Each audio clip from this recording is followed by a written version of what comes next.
এখন দেখি সবথেকে বড় প্রতিমা তেমাথা। তেমাথার ঠাকুরটা দেখার জন্য আমরা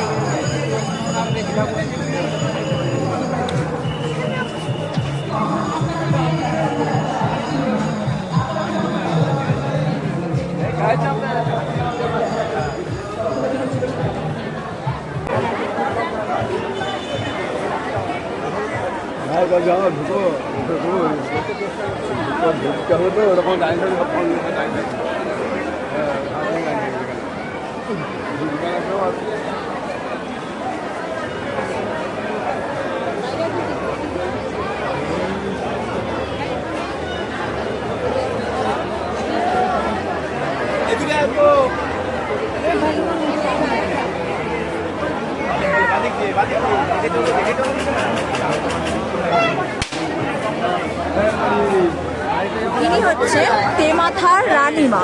তো রানীমাকে দর্শন করুন সবাই।